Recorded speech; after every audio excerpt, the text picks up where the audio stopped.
নীলকণ্ঠ এবং নীলাবতী অর্থাৎ দেবাদিদেব মহাদেব এবং মাতা পার্বতীর কেন্দ্রিক লোকোৎসব হলো নীলষষ্ঠী। তো আজকে নীলষষ্ঠী সম্পর্কে ভিডিও করব। আগামীকাল 30শে চৈত্র এবং 13ই এপ্রিল আমাদের গ্রাম বাংলার ঘরে ঘরে নীলষষ্ঠী উৎসব পালন করে থাকে আমাদের মা এবং দিদিরা। তো তাদের জন্য আজকের ভিডিওটা আশা করি ভালো লাগবে তোমাদের। লাস্ট পর্যন্ত ভিডিওটা সকলে দেখো। Hi friends, welcome back to my channel Dalia Dimse তোমাদের সকলকে ওয়েলকাম জানিয়ে তোমাদের জন্য আজকে একটা খুব সুন্দর ভিডিও নিয়ে আসলাম। তার আগে তোমরা বলো কেমন আছো। আশা করছি তোমরা সবাই খুব ভালো আছো। আমিও কিন্তু তোমাদের আশীর্বাদ এবং ভগবানের আশীর্বাদে ভালোই আছি। তো আজকে কিন্তু আমার মা এবং দিদিদের জন্য আজকের ভিডিওটা করা। তার সাথে তোমরা সকলে এই ভিডিওটা দেখো, অনেক কিছু তোমরা জানতে পারবে। নীলষষ্ঠীটা কেন করা হয়, নীলষষ্ঠী পালনের পিছনে কি কারণ আছে। সন্তানের মঙ্গল কামনায় নীলষষ্ঠী পালন করে থাকেন আমাদের মায়েরা। তো নীলষষ্ঠী পালনের পিছনে অনেক বড় একটা কারণ আছে। কি কারণ সেটা তো অবশ্যই তোমাদেরকে বলবো। নীলষষ্ঠী পূজা বা ব্রত মহিলারা তাদের সন্তানের মঙ্গল কামনায় পালন করেন। নীল পূজার দিন দেবাদিদেব মহাদেব এবং মাতা পার্বতীর আরাধনা করা হয়।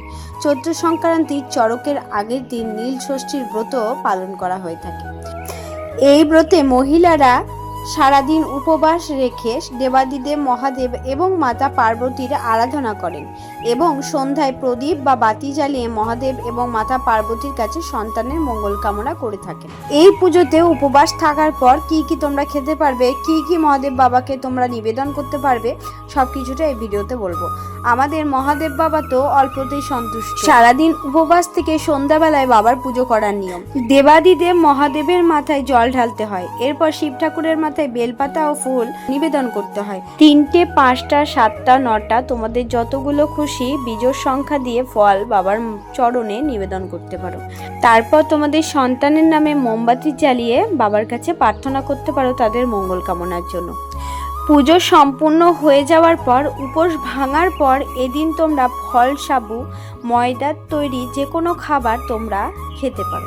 নীলষষ্ঠী আসলে নীলকণ্ঠের সাথে নীলচণ্ডী বা নীলাবতীর বিয়ের অনুষ্ঠান। এখানে নীল বলতে মহাদেবকেই বোঝানো হয়েছে। মহাদেবের অপর নাম হচ্ছে নীলকণ্ঠ আর নীলাবতী হলেন মাতা সতীর পুনর্জন্মের রূপ। সাধারণত চৈত্র মাসের গাজনের একটি অংশ হলো এই অনুষ্ঠান। এখন আমি তোমাদেরকে শোনাবো ব্রতকথার গল্পটা। ব্রতের পিছনে যে কাহিনীটা আছে সেটা আমি এখন তোমাদেরকে শোনাবো। এক গ্রামে এক ব্রাহ্মণ আর এক বামনী ছিল। তাদের 5 ছেলে ও 2 মেয়ে ছিল। 5 ছেলে আর 2 মেয়েকে নিয়ে তারা খুব সুখে সংসার করছিল। ব্রাহ্মণ এবং বামনী দুজনাই কিন্তু ঠাকুর দেবতাকে প্রচণ্ডভাবে ভক্তি এবং বিশ্বাস করত। যত রকমের বারব্রত ছিল তারা সব কিছুটাই করত। ঠাকুর দেবতার প্রতি তাদের খুব ভক্তি, কিন্তু এত বারব্রত করেও তাদের ছেলে মেয়েদের তারা রক্ষা করতে পারেনি। একে একে সব ছেলে মেয়েগুলো মারা গেল। তখন মনের দুঃখে বামনী লোকের কাছে বলতে লাগলো, ঠাকুর বলো আর দেবতা বলো, কলিতে কিছুই নেই, সব মরে গেছে, না হলে আমার এমন কেন হলো। তখন এমনি করে দিন যায়, এমনি করেই রাত যায়। একদিন বামনী বামনকে বলল, চলো কোনো তীর্থে গিয়ে বাস করি, এখানে আর ভালো লাগছে না। বামন তখন পিতার ভিটে ছেড়ে কাঁদতে কাঁদতে মনের দুঃখে কাশী চলে এলো। একদিন বামনী দশাশ্বমেধ ঘাটে স্নান করে বাবা বিশ্বনাথের পুজো করে মণিকর্ণিকা ঘাটে বসে কিছু ভাবছে।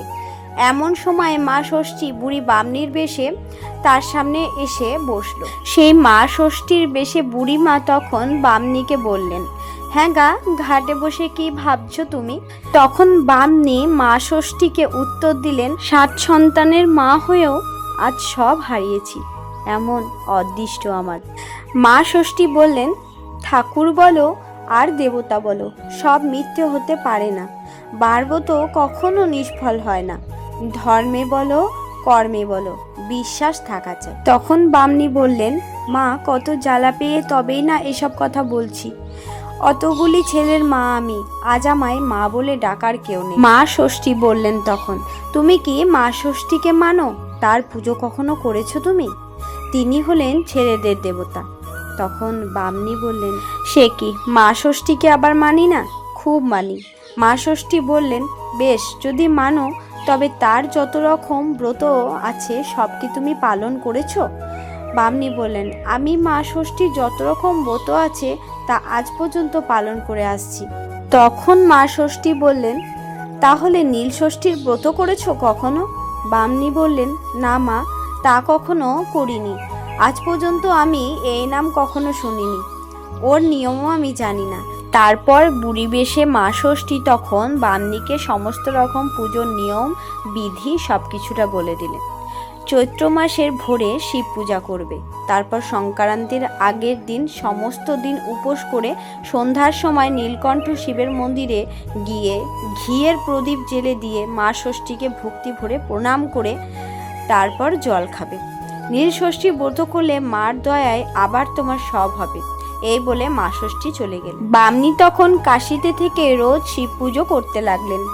চৈত্র সংক্রান্তিতে নীলাবতীর পুজো দিয়ে শিবের ঘরে বাতি জেলে জল খেয়ে আস্তে আস্তে তাদের হারানো সব কিছু তারা ফিরে পেল।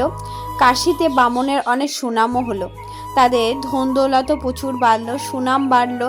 তারপর বামনি নীলষষ্ঠীর পুজোর চারিদিকে প্রচার করতে লাগলেন। এইভাবে নীলষষ্ঠীর ব্রতর চারিদিকে প্রচারিত হলো।